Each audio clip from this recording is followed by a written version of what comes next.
On fait moins sa maline maintenant, hein. Allez, tiens, ça c'est pour les gâteaux brûlés. Et ça c'est pour les éviers bouchés. Et ça c'est... T'as pété un boulon ou quoi? Je t'avais demandé de refaire la cuisine, pas de la détruire. Mais non, t'inquiète pas. Ce modèle d'annonce, il n'y a que Adafo Média pour le faire. Pour toute information, contactez-nous 628 06 06 60. Adafo Média. Et si vous commenciez maintenant?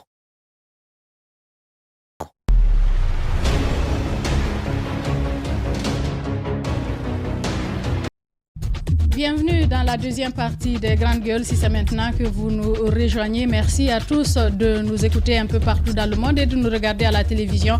Merci à nos collègues, nos confrères de l'intérieur du pays qui rediffusent cette émission, bien entendu, une émission à retrouver sur guinée114.com. Vous le savez, l'émission interactive, vous pouvez nous écrire au 657 39 13 13 ou sur Twitter au hashtag espace GG. Nous nous ferons le plaisir dans un instant de relayer vos messages concernant donc les sujets débattus ici en studio. Le congrès de la Fédération guinéenne de football est prévu pour le 14 mai prochain. Il permettra de renouveler le bureau exécutif de la Fédération. SICAPC, qui avait annoncé sa candidature avec beaucoup d'enthousiasme, s'est finalement rétracté. Antonio Soare, le président sortant, devra tout de même convaincre les membres statutaires face au secrétaire général de l'AS Kaloum. Et à un niveau un peu plus bas, les postes de vice-président suscitent beaucoup de convoitises. Plusieurs acteurs du sport roi ont exprimé leurs intentions. Plusieurs, sauf Amadou Diaby, le vice-président suspendu puis rétabli dans ses droits après donc le scandale né de la débâcle du Sili national de Guinée à la CAN 2019. Amadou Diaby, qui était rentré en Guinée et est très vite reparti sur ses intentions réelles, sa position par rapport au Congrès en vue et ses projets. Il nous dira tout ce matin dans les Grandes Gueules. Si tout va bien, dans un instant, nous essayerons de l'avoir pour parler davantage de cette actualité. Je le disais tantôt, vos réactions comptent pour le bon déroulement de cette émission. Qu'est-ce que vous pensez des sujets ici débattus? On va essayer de comprendre dans un instant à travers les messages qui nous sont parvenus. On va essayer de partir avec ce premier message. C'est un communiqué conjoint signé des ministres du Transport, de la Sécurité, issu d'une réunion des cadres des deux départements et le syndicat. Donc, il y a eu concertation. Colonel Morikaba, donc, qui nous écrit par rapport à l'interdiction certainement de circuler des gros porteurs. Nous partons avec ce deuxième message qui tombe à l'instant. On part avec Moussa Baimbo, qui nous écrit. Il dit: bonjour les Grandes Gueules, moi c'est Moussa Baimbo Bangoura depuis le Carrefour canadien. Madame, la justice sociale n'a pas d'amis, nos autorités ne peuvent pas appliquer leurs décisions. Il le dit pour la simple raison qu'ils sont des propriétaires de camions. Sinon, c'est pas parce qu'on n'a pas de route, c'est le manque de civisme. Alors, appliquons la loi dans toute sa rigueur, il le dit. Une loi qui ne s'applique pas est une loi désuète, il le dit Moussa Baimbo. Nous partons donc avec cet autre message avec Elmo Yans qui nous écrit également.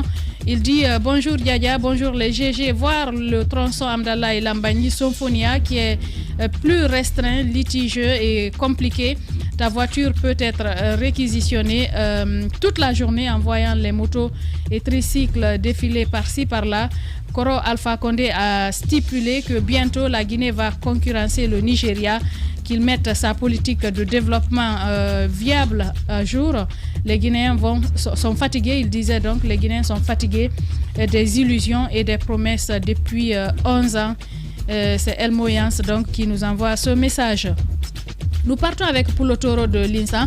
Bonjour Diadja et à toute l'équipe, c'est Poulo Toro de l'Insan. Les états généraux de la police routière sont une nécessité car certains agents dans cette entité rendent une mauvaise image de notre pays sur la chaîne internationale mais aussi sur les voies publiques. Cependant, c'est une belle initiative d'interdire ces gros porteurs, mais le hic, c'est l'application de cette décision. Nous continuons avec vos SMS dans cette émission sur les sujets ici débattus. Alpha Moussaya Magadiabi, bonjour Madame Hierro et à toute l'équipe. Depuis le début, nous avons dit Antonio Soare est l'homme idéal pour conduire le football. Pour le poste du premier vice-président, le meilleur choix, c'est Monsieur Lucien Guilao. Les membres statutaires sans condition doivent choisir ces deux hommes pour conduire et construire notre football. Bonne journée, Alpha Moussaya Makadiabi qui bat donc campagne. Nous allons donc partir avec cet autre message. Bonjour, l'aigle des médias en Guinée. Moi, c'est Saïdou Yaouki.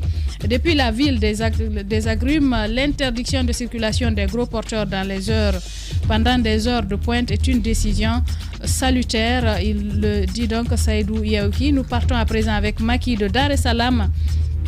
Bonjour, bonjour. En Guinée, la justice, Alpha Condé, il l'utilise quand il veut. Elle est devenue sa girouette.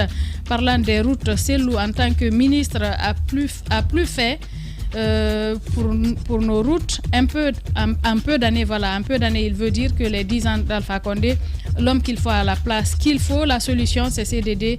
Maki Premier de Dar es Salaam, donc, qui nous envoie ce message. On va partir avec cet autre message. Bonjour les GG, c'est Mamadou Bondiare Diallo. Comment voulons-nous avoir une justice indépendante, sachant que le pouvoir exécutif a réussi à mettre tout en place pour la rendre partiale au solde d'une personne? Imaginez un huissier qui attend l'ordre d'un procureur qui est nommé par le ministre de la Justice avant de prendre une décision. Il s'interroge donc cet auditeur qui nous envoie ce message. On va voir un peu avec les tweets s'ils nous sont parvenus, voir un peu la réaction des internautes également. Je pense que c'est pas le bonjour également. Nous reviendrons avec les tweets une prochaine fois ou d'ici la fin de l'émission. On va continuer l'émission avec vous, Jacques Léa Leno. On parle également du domaine avicole. On parle d'aviculture avec le président qui promet une production annuelle de 25 millions de poulets par an. Vous savez, le président de la République, avec la question d'alimentation, il est très strict là-dessus. Je me rappelle, il y a quelques années, il disait ne mangez pas la viande rouge. Donc il est beaucoup pour la chair blanche. Donc il parle de poulet et puis de poisson. Et dans ça, il y a beaucoup de projets qu'il a annoncés, notamment la pisciculture par exemple. Il a pu inaugurer ou disons...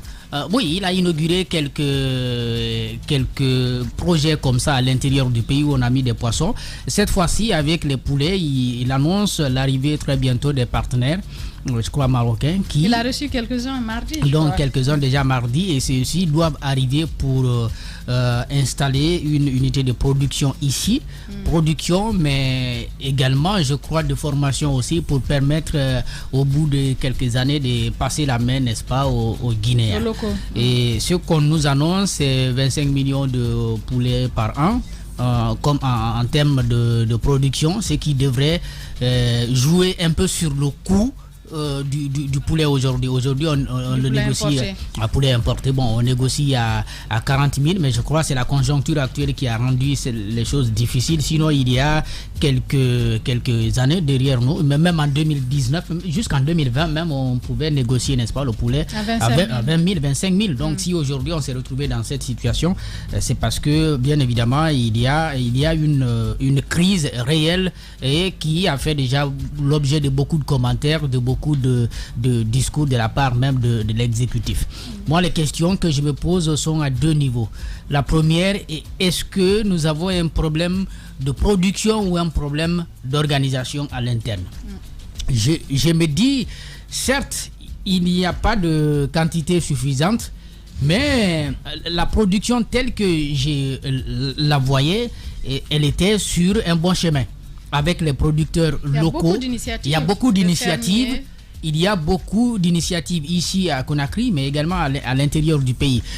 Je crois que c'était sur une bonne trajectoire déjà, un peu d'organisation et un peu de soutien, soutien, à justement. l'endroit de ces aviculteurs qui se débrouillent, ils peuvent naturellement faire, n'est-ce pas, d'excellentes choses.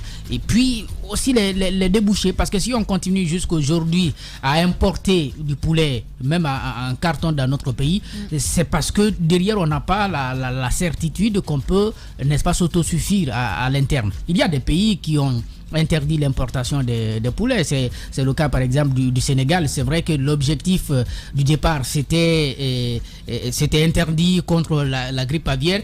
Après ils se sont rendus compte que cette interdiction a pu apporter a pu être une opportunité pour, n'est-ce pas, les aviculteurs locaux qui ont accru fondamentalement leur production.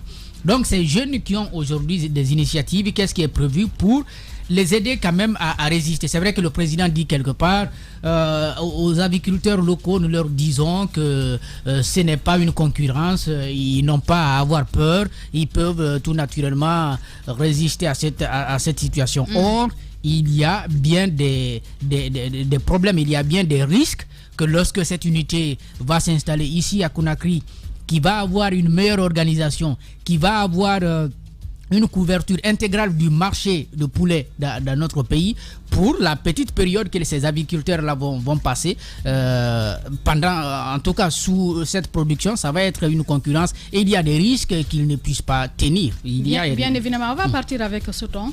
Ce son plutôt du président Alpha Condé que notre reporter Boubacar Bari a pu traiter hier et on va commenter derrière. Nous souffrons, c'est parce que nous n'avons pas pu produire ce que nous consommons. Mais vous savez que pour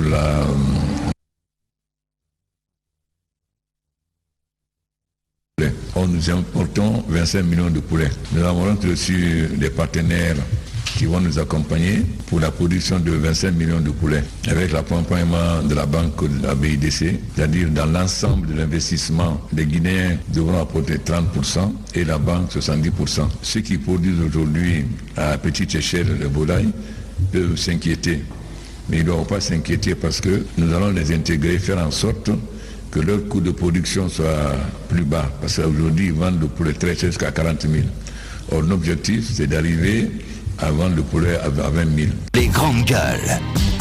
Bien, on a écouté, il demande aux producteurs locaux de ne pas s'inquiéter. Pourtant, qu'il va les intégrer. Il va les intégrer. Qu'il va les intégrer. Moi, des fois, quand je l'écoute, je comprends bien. Des fois, cette volonté qu'il a de pouvoir sortir la Guinée de l'ornière, ou en fait, dans les propos. Mais après, dans les actions, c'est tout à fait le contraire.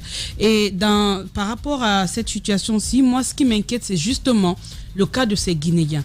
On sait que dans tous les pays et tous les régimes font des riches.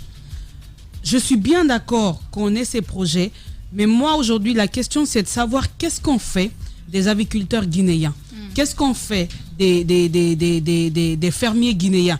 Parce que là, ce qu'on vit là, en fait, les partenaires qui viennent, ce sont des gens qui ont développé la chose d'abord chez eux, qui sont maintenant en train de vendre leur expertise à l'international dans nos pays. Est-ce qu'aujourd'hui, il n'existe pas en Guinée des Guinéens qui peuvent porter un tel projet? Ne faudrait-il pas mettre en place un meilleur cadre pour permettre à ces Guinéens de pouvoir leur champ, fournir la Guinée et après rêver de faire mieux à l'international? Moi, je pense que c'est sur ça qu'il faut travailler, parce que ce sont des choses, ce n'est pas quand même sorcier. Il y a, sans faire de la publicité, il y a par exemple le poulet Leila, il y en a bien d'autres. On a reçu cette dame dans ce studio, elle est revenue longuement sur des problèmes qu'il rencontre. Moi, je pense que ce qu'il faut, c'est de pouvoir identifier les problèmes.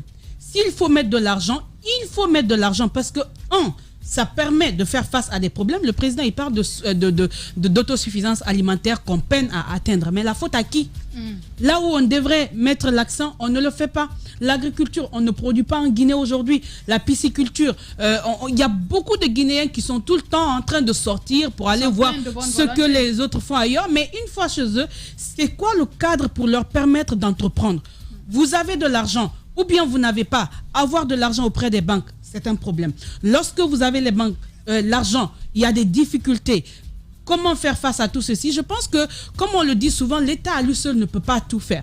Mais ce que l'État peut faire, c'est de mettre en place un cadre propice à l'entrepreneuriat, à l'investissement. Et c'est ce qui manque. Et tant qu'on n'ira pas vers cela, ça va être compliqué. Moi, je suis bien d'accord qu'on reçoive des partenaires, mais pour moi, la priorité demeure l'avenir des Guinéens. Des Guinéens qui peuvent se développer en développant le pays, qui peuvent s'enrichir en enrichissant le pays et qui après auront à proposer aussi leur expertise à l'international. Il faut qu'on soit jaloux de cela. Je comprends parfaitement, mais je suis convaincu que sur place, il y a des compétences. Il faut que l'État se tourne vers ces jeunes, vers ces Guinéens, vieux ou jeunes, qui ont des projets, qui ont des idées, qui ont de l'expertise, les valoriser. C'est ce que les Sénégalais ont fait, c'est ce que les Ivoiriens ont fait, les Marocains ont fait, c'est pourquoi on les reçoit chez nous et c'est ce qu'il faut faire chez nous. Bien, allez-y, Djibami. Oui, le président, il avait dit produisons ce que nous consommons et exportons nos produits, disons, qu'on a transformés. Donc, pour lui, ça va permettre à la Guinée non seulement de freiner l'inflation,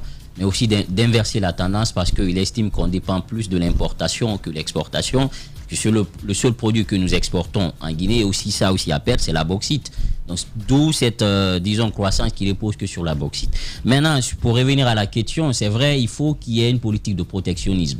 Il faut que les producteurs locaux soient protégés parce que n'oubliez pas que cette usine-là qui va être installée ici, le projet pilote, d'abord, la première phase, c'est Conakry. Après Conakry, ça va s'étendre aussi sur les autres régions. Mais il faut rappeler que la banque qui va financer ce projet-là, la banque va participer à hauteur de 70%. La Guinée va participer à hauteur de 30%. Donc imaginez que le bailleur participe à hauteur de 70% et que les autorités guinéennes participent à hauteur de 30%. Ça veut dire que le bailleur aura quand même son mot à dire, un pouvoir. Et si c'est le cas, on a des craintes pour les producteurs locaux. Parce que lorsque vous dites que l'objectif c'est de revendre le poulet à 20 000 francs en lieu et place de 40 000, ça veut dire qu'il faut supporter les coûts de production des producteurs locaux. Il ne faut pas que ce soit de simples discours politiques, mais il faudrait aussi que ça soit dans les faits et les réalités. Donc ça, il y a des craintes. Parce qu'aujourd'hui, on risque d'étouffer les producteurs locaux au profit de ceux qui sont venus avec de gros moyens. Je pense qu'on aurait pu créer peut-être un fonds, comme ils l'ont fait, le 1% du budget national accordé à l'entrepreneuriat, mais dans le domaine technologique. On pouvait aussi trouver peut-être 2% qu'on allait consacrer à tout ce qui est aviculture, apiculture et les autres domaines pour pouvoir aider les producteurs locaux. Parce qu'une fois encore, les banques, ils regardent la solvabilité de ces jeunes entreprises. Parce que si vous n'êtes pas une multinationale, aujourd'hui, les banques ne donnent pas de l'argent. Maintenant, sur le projet lui-même, on nous apprend qu'il faut trouver d'abord un espace cultivable utile. On parle de 12 000 hectares qu'ils doivent trouver. Donc ça, c'est une autre question. Mais aussi l'alimentation. Parce que si vous dites qu'on va produire 25 millions de poulets par an, parce que c'est ce qu'on importait et l'objectif... C'est pas une mince affaire. C'est pas une mince affaire, donc il faut qu'il y ait l'alimentation, il faut qu'il y ait l'espace où on va cultiver. Nous apprenons que c'est le maïs et le soja que ces poussins consomment. Donc il faudrait quand même, je pense que ça peut créer de l'emploi, parce qu'on nous parle de 24 000 emplois directs que cela va générer. Donc ça veut dire qu'il y aura des éleveurs, qu'il y aura aussi des agriculteurs pour les maïs et le soja. Il y aura aussi les éleveurs des poussins. Je crois mais 80% aussi guinéens. Voilà, mais aussi l'abattoir. Donc il y a aussi l'abattoir. Et en même temps, il y a la ferme. Parce qu'il y a ceux qui vont élever les poussins. Ensuite, ceux qui vont suivre jusqu'à ce que ça développe. À l'abattage. Donc sur toute la chaîne, on nous parle de 24 000 emplois avec 80% pour les locaux. Ça, c'est bon. Mais moi, ma crainte... Pour quel rendement? Parce pour quel rendement, voilà. En fait, c'est cela. Parce que quand on prend les entreprises aujourd'hui, prenez les grandes entreprises. À la tête, les gros postes sont gardés par des étrangers. Maintenant, les Guinéens qui sont dans les autres services un peu minimes, ils gagnent quoi? Ce sont des salaires misérables qui ne leur permettent pas à la longue de s'en sortir. Le problème, c'est que, je le disais, la banque participe à hauteur de 70%. Et la Guinée, c'est 30%. Donc, ça veut dire qu'ils ont la voix au chapitre. Et il y a de fortes craintes pour les producteurs, disons, locaux, qui, s'il faut supporter les coûts de production, peut-être ça va les permettre de vendre le poulet à 20 000, comme l'a dit le chef de l'État. Mais si tel n'est pas le cas, je pense qu'on peut créer aussi d'autres problèmes. Donc, pour finir rapidement, c'est vrai qu'il faut l'alimentation, ça peut créer, certes, de l'emploi, mais aujourd'hui, je pense qu'on aurait pu investir avec des projets bancables. Nous avons la SFI qui est là, qui finance des entrepreneurs. Nous avons le projet avec la Banque mondiale également qui assiste souvent. Il y a aussi d'autres institutions onusiennes qui sont là. On aurait pu quand même monter des projets et le BND aussi supporter des coûts pour pouvoir accompagner ces producteurs locaux en lieu et place d'un projet où une politique de protectionnisme claire n'est pas mise en place parce qu'on risque aussi de sacrifier les locaux. D'étouffer les locaux. Allez-y, Daouda Mohamed. Vous savez, il y a un adage anglais qui dit « We are strong when there is the reserve ». On est fort, c'est quand il y a de la réserve. Et la première réserve fondamentale, c'est la ressource humaine. Lorsque vous ne faites rien pour donner à cette ressource humaine la place qu'elle mérite ou la place qu'il faut pour elle, vous ne pouvez pas vous attendre à ce que d'autres viennent continuer perpétuellement à vous former, parce qu'après tout, on a vu avec des Chinois, quand ils viennent dans les conventions, tout est dit, et il faut former les ressources locales, il faut ceci. Mais allez aujourd'hui à Bokeh, à Bofa et autres, vous allez trouver même leur potager, c'est eux-mêmes qui le font. Et ils vont plus acheter le poisson au marché, ils vont plus acheter même, comme on le dit, comme au marché. Et ils ont tout. L'aubergine, ils ne cherchent pas au marché, ils font tout sur place. Donc au point que nos mamans qui se débrouilleraient ou qui ont dit que y a des étrangers, on peut vendre énormément, ne vendent plus aux expatriés qui viennent parce qu'ils font tout avec eux-mêmes. Maintenant, parlant du projet du président de la République, c'est très bien, on a entendu qu'il a cette volonté de sortir la Guinée ou d'amener la Guinée à un niveau, mais il a dit récemment, il n'y a pas très longtemps, que son ambition et sa politique, c'est de créer 100 000 entrepreneurs. 100 000 entrepreneurs. 100 000 jeunes entrepreneurs. Ce n'est pas 100 000 emplois, mais entrepreneurs. Ce qui veut dire que derrière chaque entrepreneur, il y a au moins une dizaine ou une vingtaine d'emplois qui sont là. Maintenant, et aujourd'hui, on veut aller avec des Marocains. Des Marocains pour l'agriculture. On veut aller avec des Marocains. Et de l'autre côté, on ne fait rien ou on ne fait pas grand-chose pour éviter de faire venir ou d'importer des Marocains. On a des Importer des Marocains? Oui, bien sûr, non, on importe des Marocains là, qui viennent travailler pour nous, qui viennent nous ouvrir cette usine de poulets. On les importe là. Alors qu'on a sur place des jeunes qui aujourd'hui, avec leurs maigres moyens, on réussit quand même à concurrencer un certain nombre d'expatriés, même sur le terrain.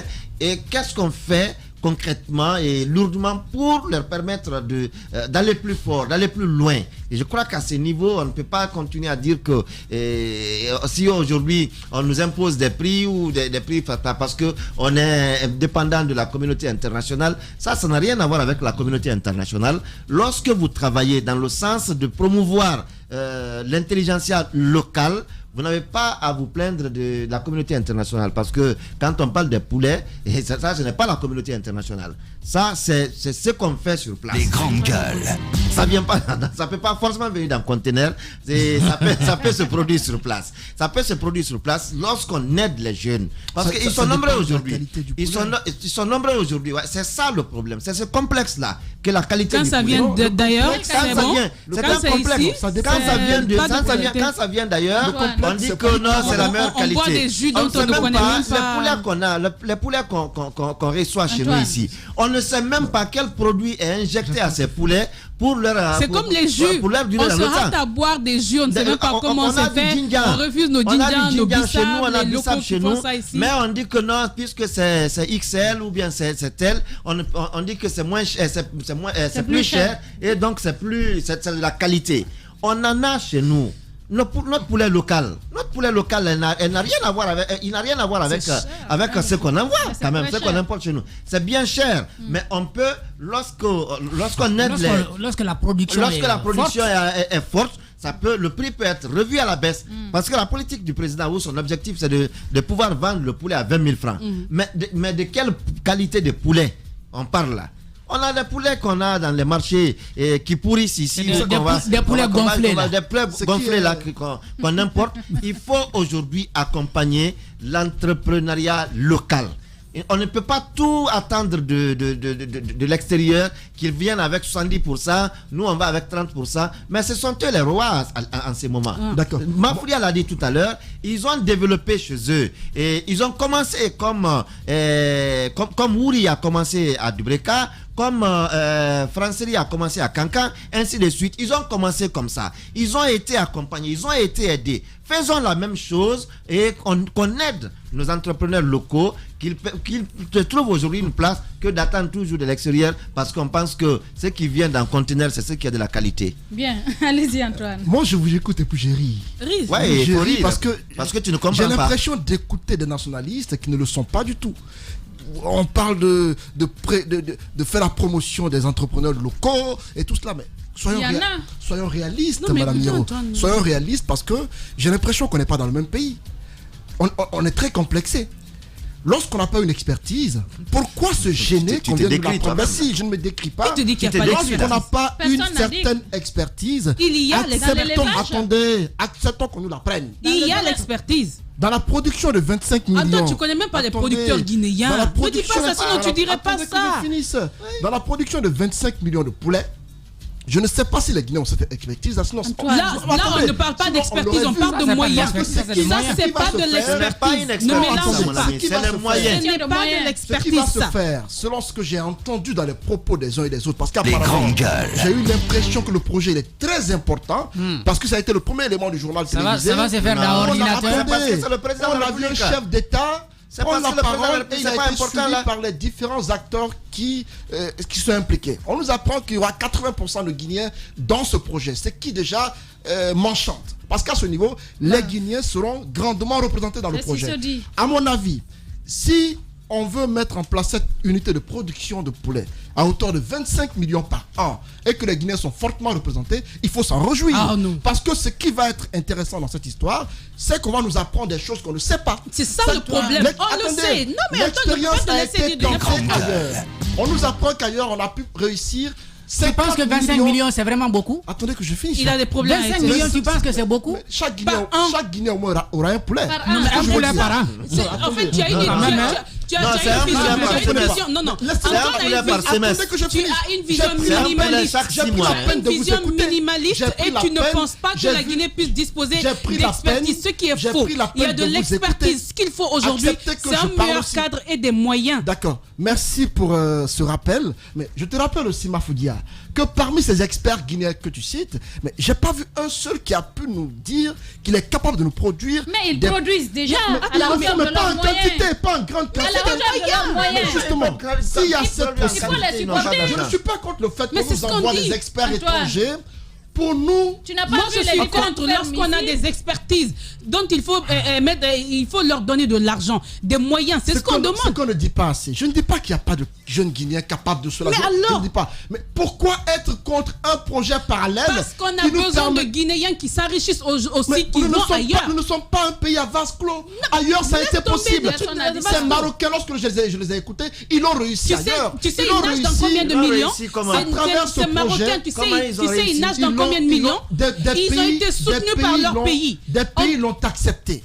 Pourquoi on ne le ferait pas ainsi? Parce qu'on a de l'expertise en Guinée qu'il faut valoriser. On refuse qu'à tout bout de champ, au niveau de tous les secteurs qu'on ait atteint la même qu'on a écouté les autres. Il y a des Guinéens qui... On ouvre trop justement, c'est ça le problème. Attendez. On ouvre partout. C'est comme si on n'avait pas d'expertise. On est capable de faire. Dans on le veut que ce soit domaine quelqu'un d'autre qui le agricole, j'ai fasse. entendu beaucoup de choses liées au fait que les Guinéens sont aussi capables. Mais on a combien de domaines agricoles à l'intérieur du pays qui ne sont pas exploités? Tu penses que c'est fait parce avec qu'ils les n'ont pas mains? les moyens. Non, faut des c'est parce qu'on moyens. est Parce qu'ils n'ont pas paresseux. les moyens. On est paresseux. On est paresseux. Ah, Je cite- attention. Non, non, je le dis clairement, on est paresseux. Je pense que... J'ai Attention, suivi. Attendez, Antoine, hein. Frère, attendez, une daba ne peut même pas J'aimerais juste dire une chose, Antoine. On s'écoute. Si vous permettez. Attendez que je On finisse. Oui. Je dis tout connais cru. Bobo Je dis tout cru, ce qui est réel. connaît pas. En Guinée, On connaît disons pas. clairement les choses. Tu connais Il y a Bobo ces choses Denke? dont on est capable, mais on ne le fait pas. Tu connais Oh, Bobo Denke? c'est une seule Il y a personne. Mais c'est Oui, un aujourd'hui, exemple. Il ce que je veux suffit dire, c'est aujourd'hui quoi? pour Un donner de exemple. l'espoir. Les Guinéens, Tu ne Guinéens. le connais pas. Je prends l'exemple d'un entrepreneur guinéen qui a été dans une zone à l'intérieur, je ne vais pas citer le nom, qui a été quelque part à l'intérieur du pays où il y avait des domaines agricoles. Les Guinéens ont refusé d'exploiter ce domaine. Il a acheté. Il a pris des jeunes dans la contrée pour qu'ils travaillent sur ce domaine et qu'il les payait par mois. Est-ce normal? Alors que ces jeunes auraient pu le faire sans que lui ne vienne. C'est pourquoi on te parle Non, mais parce que attention. ces jeunes ont eu la paresse de le faire. Antoine, tu mélanges Madame tout. Biero, Non, Attention, c'est ce que Moïse te reprochait hier. Tu as une vision minimaliste et tu as l'habitude de ramener tout à un seul exemple. Parce que il y a des députés. Sinon les auditeurs ne acceptons parfois qu'on nous apprenne des choses qu'on ne sait pas. Bien. Vous pouvez continuer ce débat chez vous. L'émission continue.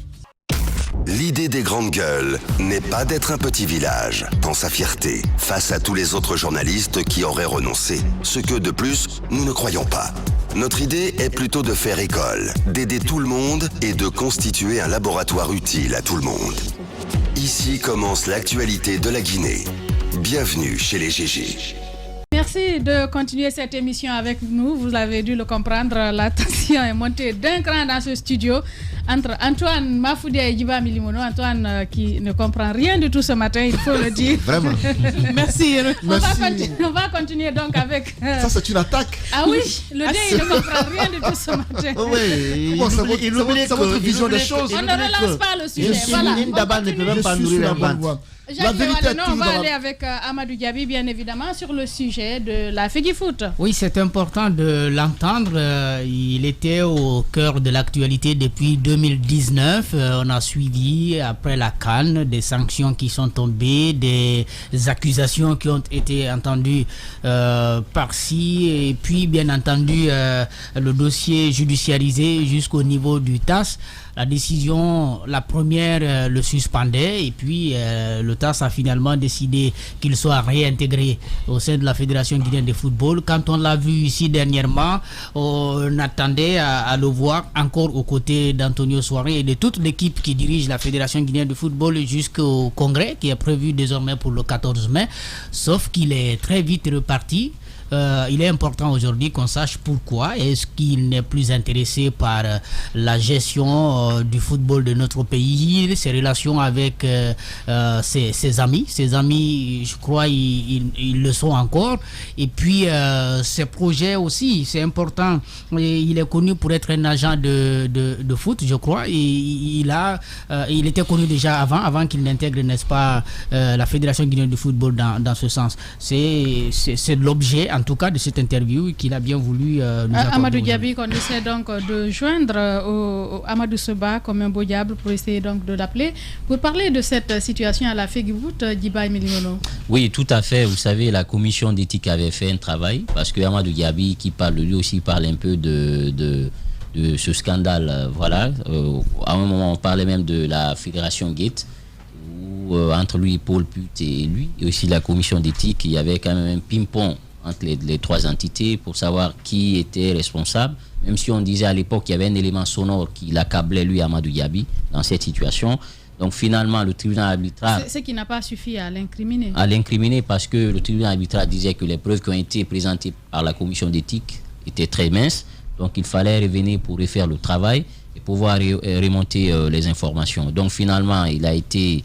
voilà, il y a une décision qui est tombée en sa faveur, mais nous apprenons que le dossier n'est pas clos parce que c'est temporaire parce que la commission d'éthique peut encore réactiver les choses. Et actuellement, j'aurais appris qu'il y a un travail de fond qui est en train d'être fait avec l'équipe de TAM, donc parce que c'est lui le président de la commission d'éthique. Et il faut rappeler que la commission d'éthique est une instance indépendante de l'exécutif. Eh bien, voilà. Qui mieux pour répondre à toutes ces questions qu'on se pose? Donc, nous avons Amadou Diaby en direct chez les Grandes Gueules. Les Grandes Gueules.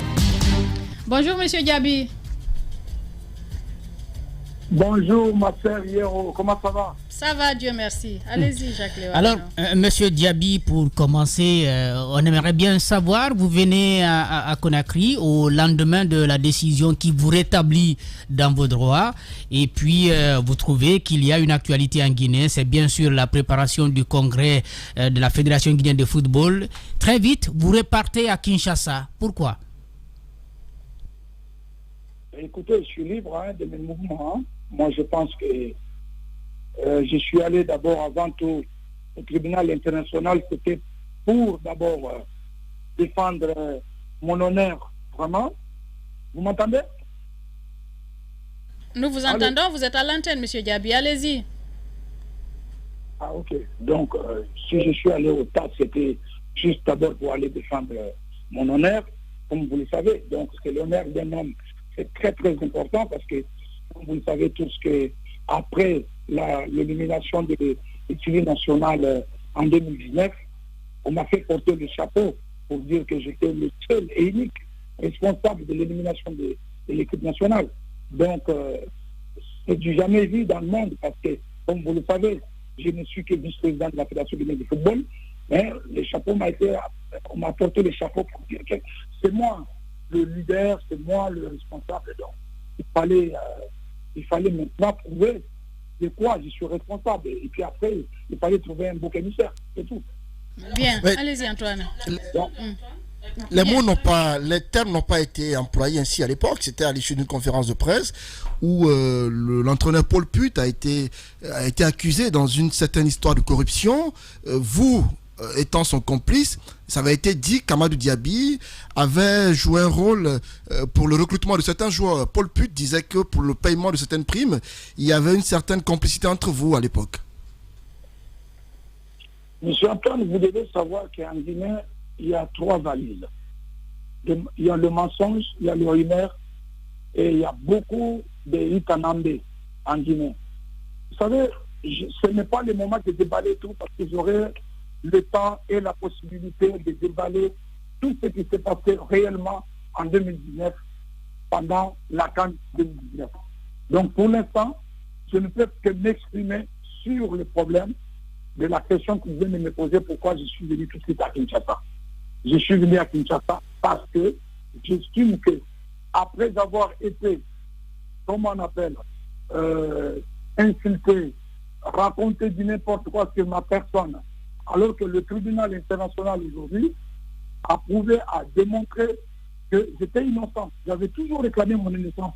Ils ne m'ont pas donné la possibilité de m'exprimer ou de m'entendre ou d'avoir la confrontation avec celui qui m'accuse. Nulle part, j'ai été confronté par celui qui m'accuse. Nulle part, Monsieur Diaby, Monsieur Diaby, le TAS a demandé à la commission éthique de mieux se pourvoir en preuve pour vous incriminer. Il y avait cet élément sonore qui a quand même circulé, dans laquelle on entendait clairement la voix d'Amadou Diaby que vous êtes. Est-ce que vous reconnaissez d'abord que cet élément sonore, dans cet élément sonore, c'est votre voix qui a été entendue, ou est-ce que ça a été un montage pour vous incriminer? Cher ami Antoine, soyons sérieux et respectueux de ce pays. La Guinée, c'est un grand pays. Vous pouvez imaginer qu'aller au tribunal arbitral des sports, où il y a toutes les technologies du monde se trouvent en Europe aujourd'hui, par rapport à nous, quand même, en Afrique. Et que plus de 5 juges en face de moi, avec les conseillers du président que le président avait envoyé pour prouver le preuve que si effectivement c'est vrai, c'est Amadou Diaby, ça n'a pas marché. Et que les gens, ce n'est pas moi, c'est quelque chose qui a été monté de toutes pièces. On parle, Monsieur Diaby, on parle justement de certains témoins qui se sont rétractés à la dernière minute. Le dossier n'est pas tout à fait clos, à ce que je sache. Ou bien? Alors, je vous informe qu'Antonio Soiré m'a signé un papier de la Fédération guinéenne de football. C'est le primaire pour vous. Il a signé un papier qui met fin à toute poursuite pour Amadou Diaby et que Amadou Diaby doit retirer sa plainte au TAS. Je viens de retirer la plainte contre la Fédération guinéenne de football au TAS. Donc la Fédération guinéenne de football a fait mea culpa. Ils ont tout de suite suspendu leur poursuite parce qu'il n'y a pas de preuves. C'est des histoires, c'est du pipeau. C'était juste parce qu'on veut tout simplement saluer un homme qui était là. Peut-être que cet homme-là dérangeait. Et puis voilà, c'est tout, c'est clair. Cette histoire est derrière moi. J'ai une question pour vous, parce que vous dites qu'il n'y a pas de preuves, c'est une caricature. Et le cas Abdoulaye Touré, ce joueur de FC Nantes, qui était quand même attendu dans l'équipe nationale, on a même reçu ici un de ses frères qui disait que vous êtes parti dans la famille demander de l'argent, et en même temps demander de l'argent au bureau exécutif.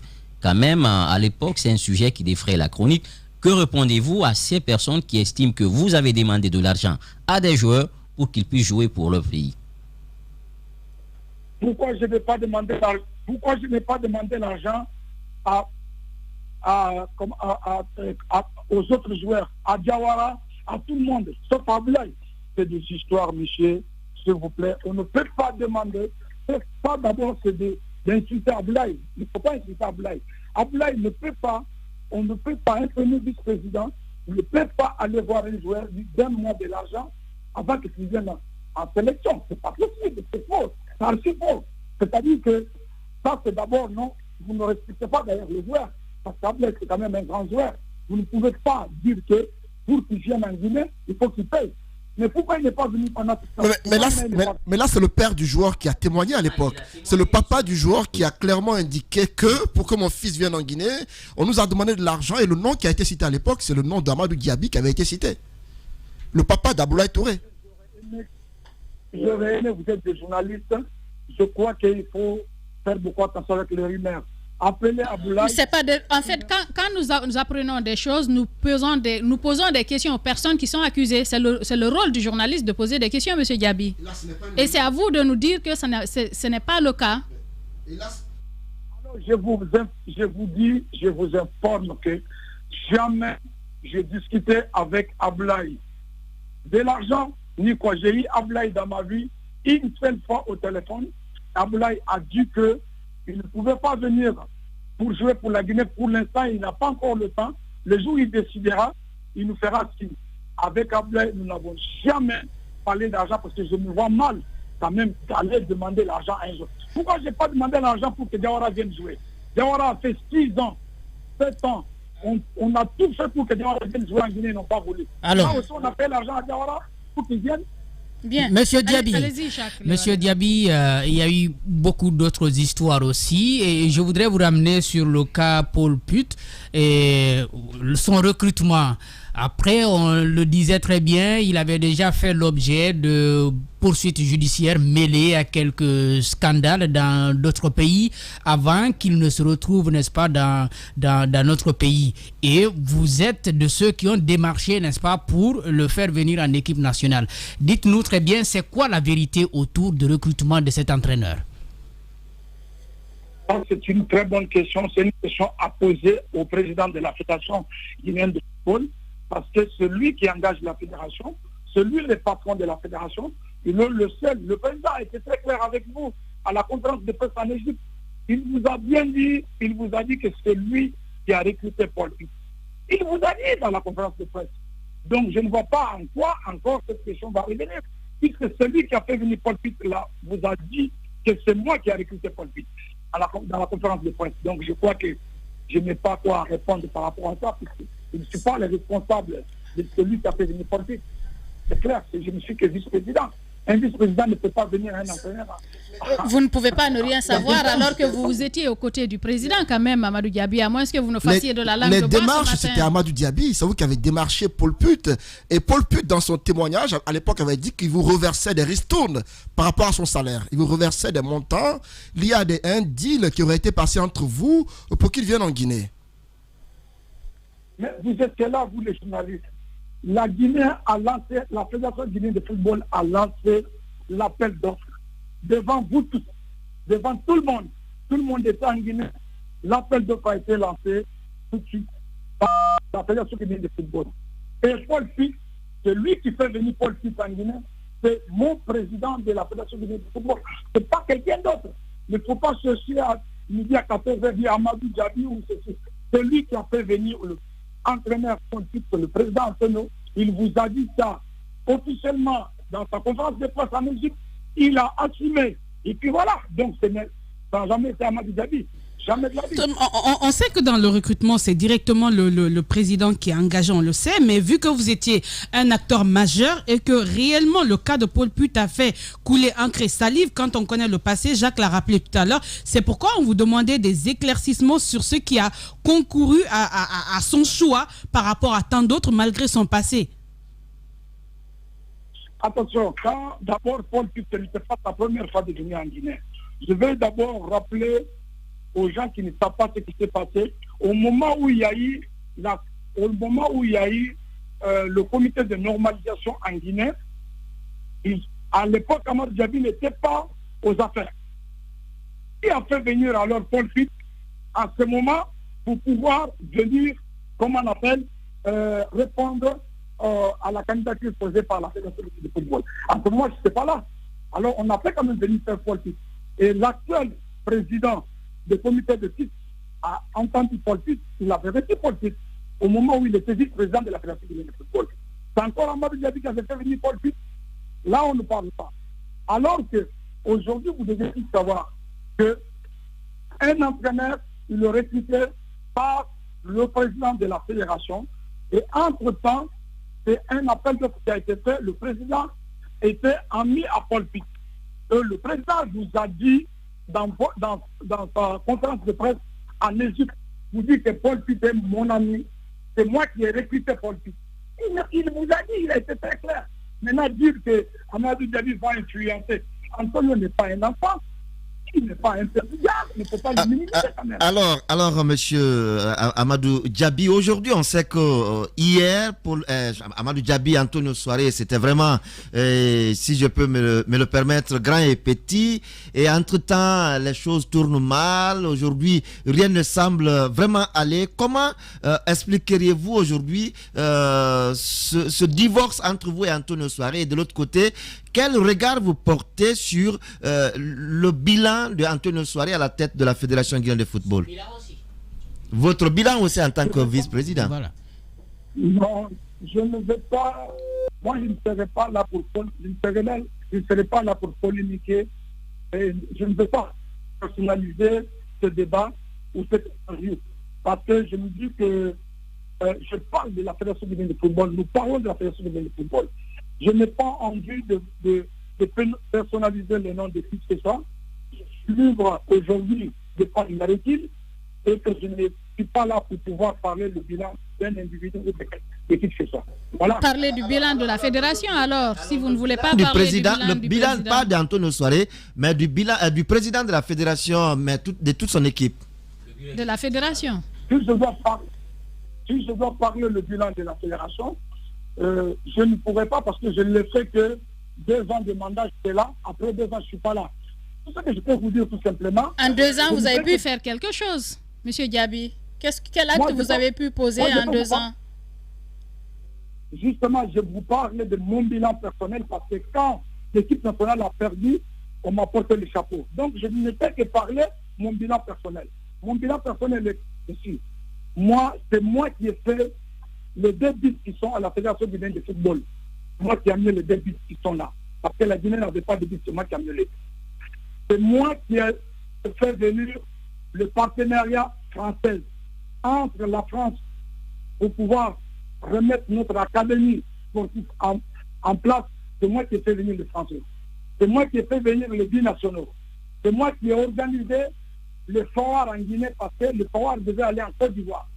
Et grâce à moi, je me suis battu parce que la Guinée était éliminée par 8-17. Grâce à moi, la Guinée ne devait pas jouer la finale. Il a fallu se battre pour que la Guinée joue la finale. Et le dernier chose que j'ai apporté pour moi, où je suis fier, au moins 80%, j'ai quand même contribué à ce que mon président Antonio vienne à la tête de football de West Afrique. Donc, j'ai contribué au moins à 85%. À tout seul. Et ça, aujourd'hui, je peux être content de mon bilan, de ce que j'ai apporté pour mon pays et à mon président et à la Fédération de football. On va parler à présent de ce congrès, M. Diaby. Quel est votre regard sur cette actualité? Le bureau va être renouvelé. Qu'est-ce que vous pensez du déroulement de tout ce processus? Par rapport à ça, moi je dirais que la fédération devrait s'inquiéter de la forme d'un d'élection. Quand on parle d'éthique, ça se joue sur les fonds, sur les détails et sur les fonds. Donc, je pense qu'il faudra vraiment respecter les textes, le règlement et la loi, parce que vous savez, les instances internationales ont beaucoup plus de regard sur les textes et le règlement. Donc, si les règlements sont très bien respectés, les textes sont très bien respectés, à mon avis, je crois qu'il n'y aura pas de problème. Alors, justement, puisqu'on parle de ce congrès, il y a un candidat non des moindres, cette candidature était annoncée, Capissier, qui s'est retiré, Et comment vous réagissez par rapport à ce retrait de KPC? Non, moi, je ne veux pas rentrer dans des polémiques de gens. Ça, c'est ça, c'est KPC. Tu sais pourquoi. Tu sais, moi, je ne pourrais pas donner une réponse sur la raison de son retrait par rapport à ça. Mais ça aurait été... mais quelle appréciation vous faites de cela? Il y a une compétition engagée et puis KPC qui était très fougueux sur le terrain et après il s'est retiré. L'autre question qu'on voulait greffer à cela, aujourd'hui s'il vous était demandé, vous Amadou Diaby, qui pourrait être votre préférence pour diriger la Fédération guinéenne de football?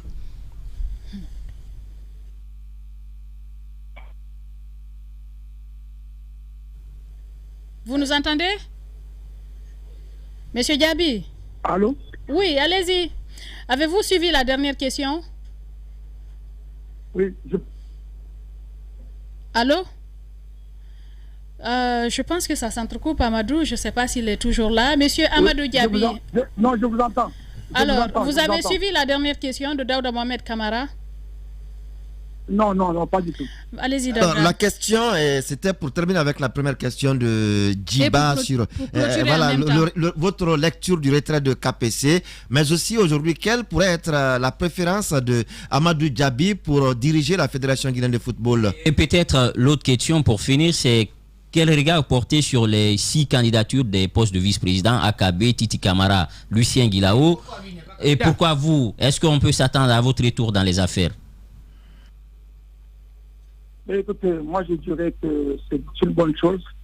Tout Guinéen doit postuler au poste où il veut.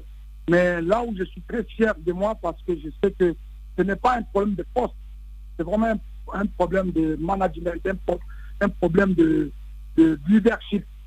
Avant, vous ne connaissez pas le vice-président. À l'époque où le président Tanikou Camara était là, si on vous pose la question de me dire les noms des vice-présidents, vous ne le savez pas à l'époque. Je suis venu valoriser ce poste de premier vice-président.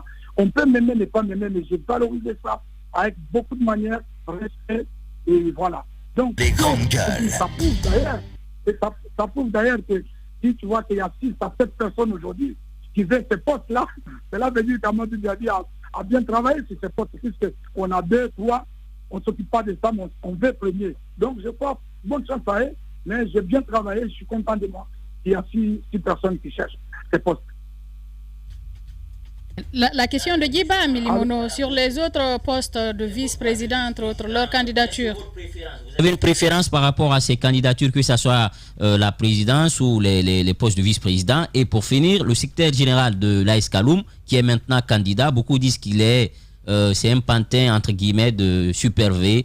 Et votre avis? Bon, je n'ai pas d'avis à donner sur ça parce que je me dis que je suis vraiment loin de ça. J'observe comme tout le monde, je regarde, je n'ai pas, si vous voulez, quelque chose à dire. Serez-vous candidat ou pas?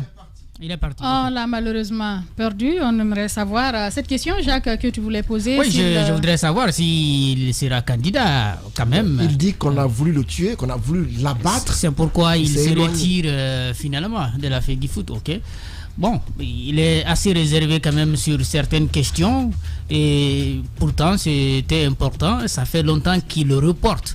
Il dit je reviendrai sur ça, je reviendrai sur ça. Pourtant, il y a beaucoup d'éléments sur lesquels il a fait dans la langue de bois. Voilà, il a fait dans la langue de bois. On n'est plus au stade où on dit je reviendrai sur ça. Par exemple, parler des U17 et puis de tout le scandale qui a entouré la participation du Sidi en Égypte. On termine donc sur ces tweets qui sont tombés sur notre desk.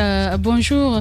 La solution la plus efficace contre les bouchons, c'est de diversifier les réseaux de communication. Imaginez en Guinée, 90% des déplacements s'effectuent par le réseau routier et pourtant nous avons un fort potentiel maritime et ferroviaire. C'est là Alpha Omar donc qui nous écrit sur Twitter. Cet autre, Lucien Blémou, Antoine, ce n'est pas forcément que les maires n'ont pas de projet véritable, mais les maires n'ont pas de moyens pour les compétences qui leur sont attribuées. Cette décision est salutaire, mais sans l'implication des maires et des moyens je reste dubitatif. Lucien Blémou donc qui nous écrit sur Twitter. Ici, la plupart des propriétaires de camions sont des douaniers. Alors, comment est-ce qu'on pourra prendre une décision contre son propre intérêt? Vous le savez bien, madame, que la corruption est inarrêtable dans ce pays. Donc, selon moi, c'est impossible que cette loi marche. Il nous a écrit donc au hashtag espace GG Condé, le jeune frustré. Un dernier Amadou pour terminer. Silla Alpha Omar, je pense qu'on l'a lu. Voilà, c'est ces tweets donc qui mettent un terme aux grandes gueules de ce jeudi. Merci à tous de nous avoir suivis. Merci à Amadou Sow pour la conduite technique du côté de la régie. Nala Sidibé, Mafata Sano, Condé, l'homme de nuit, Alassane Diallo. Merci à tous de nous avoir regardés à la télévision à l'international. C'est un plaisir de vous servir. Nous vous retrouvons demain pour le dernier numéro de la semaine. Au revoir.